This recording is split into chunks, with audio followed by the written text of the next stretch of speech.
It's very possible to have a lot of money, but still have a lousy retirement. So in today's video, I'm gonna walk you through the mindset shift you need to make to ensure you have the retirement you dream about. Hey everyone, I'm James Knoll, founder of Root Financial, and I'm here to teach you how to get the most out of life with your money. One big risk that people are keenly aware of when it comes to retirement planning is, am I going to outlive my money? Am I going to be okay? Now, to be fair, that's a very big risk. If you don't have enough money to retire, if you outlive your money, I can't think of many things that are much scarier than that. However, the other big risk that I don't see people nearly as concerned about is the risk of not fully enjoying their retirement. If the first risk is all about being undersaved and underprepared and not ready fully for retirement, well, the second risk is all about being oversaved, overprepared, and overly frugal, and not necessarily running out of money, but really not truly getting the full experience that retirement can offer. This hit me a few years back. I was talking to a client and she was in the office and she's a wonderful lady, and we were talking and she said, I'd really love to travel more. She had retired, she had worked really hard, she saved up quite a bit of money in her portfolio, and she made the comment that she would love to travel more. I said, great. I whipped out the financial calculator, I pulled up her financial plan, and right there solved on the spot, here's how much more you can travel. And you know what, if we take this amount, here's the specific trips that you can take that she had talked about, and we walked through it. And she sat there and she listened and she said, okay, James, thank you. Now, from my perspective, I thought we had a wonderful meeting. She walked out of the office, I said goodbye, and I let her do her thing, thinking she was gonna go home and book those trips. I called her a few weeks later to check in. I said, hey, have you booked those trips that we talked about and this extra money that you can use to spend towards travel?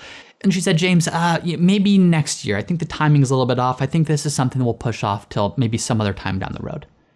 I was curious, so I inquired more. I said, well, why next year? And why then? And why not now? And what I really quickly started to realize was this had nothing to do with numbers. This had nothing to do with the spreadsheet. It had everything to do with identity and the psychological factors that sometimes make it very difficult for people to spend even when they have all the money to do so.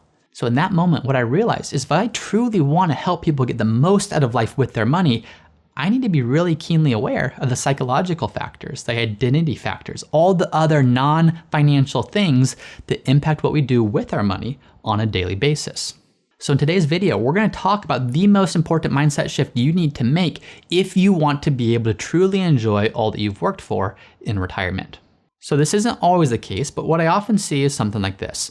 The people who are most prepared for retirement, meaning the most amount of savings, the most in their investment portfolio, the most prepared, well, it wasn't people who are just given it. It's people who have worked hard. They've saved, they've invested, they've deferred, they've sacrificed, they've lived within their means. Maybe they've done so for 30, 35, 40 plus years.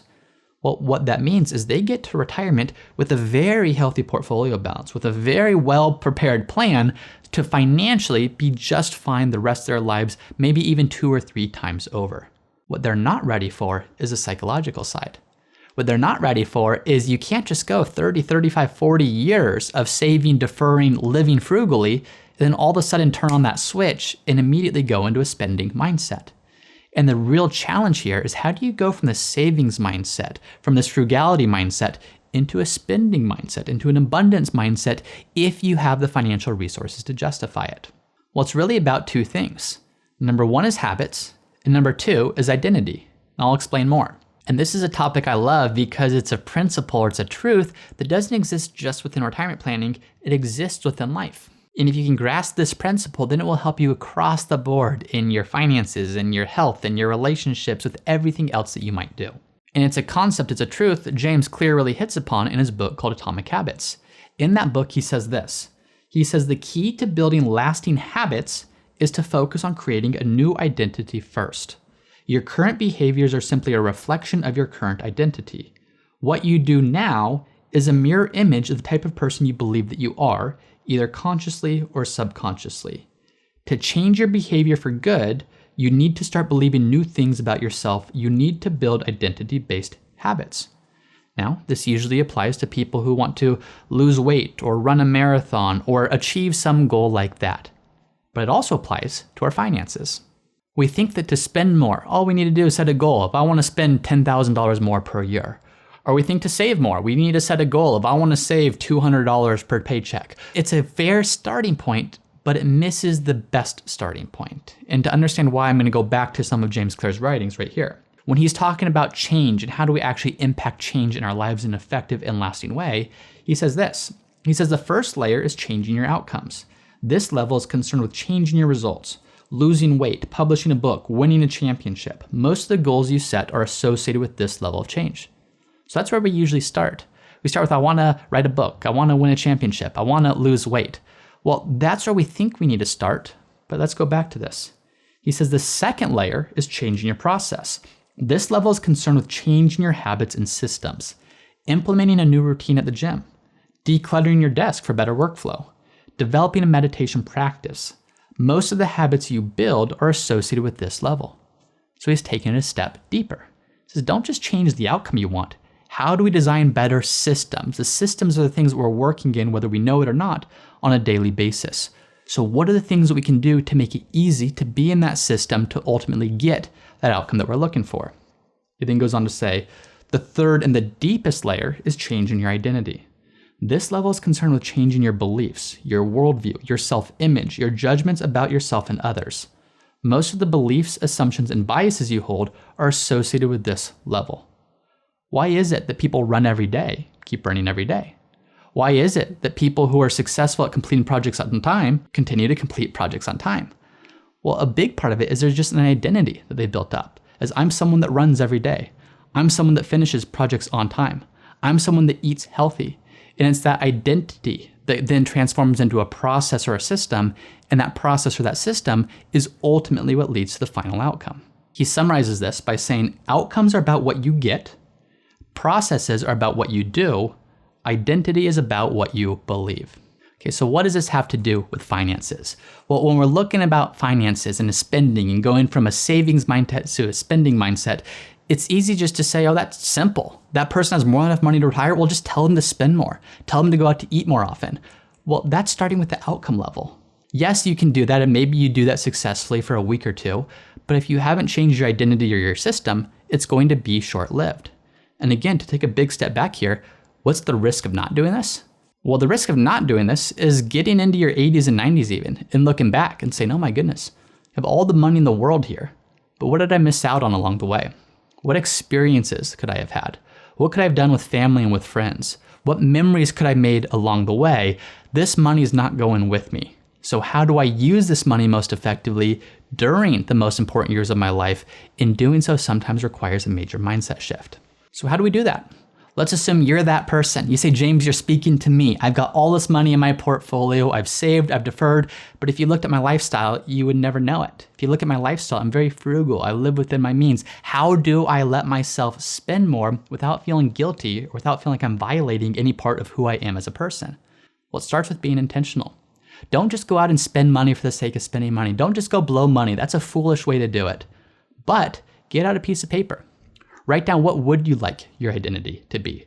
As a parent, as a grandparent, as a friend, as an individual, as someone who has different hobbies or activities you love exploring. This could be something as simple as, you know what, I would love to go out to eat more frequently and not worry about ordering appetizers and a dessert whenever I do so. Or you know what, I would love to go golfing at this golf course that's much more expensive than one I often play.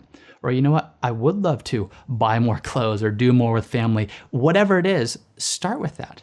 Be intentional. What identity do you want, and put that on paper. Number 2, create a process by which that can happen. Let's assume that your goal was to say, you know what, I want to be freed up to actually go spend money on a nice dinner and not regret it. Well, that's a good goal, but don't stop there. What process can you begin to build? Can you put something on the calendar where every Thursday night, you and a spouse or you and a friend or you and someone, you are going out to a nice dinner? What that's doing is you don't even need to think about it anymore. You just know every Thursday night or whatever works for you, you're gonna go to a nice dinner and you're gonna order an appetizer and dessert or whatever you think makes most sense. The third step is after you do that long enough, it's gonna build up a new identity.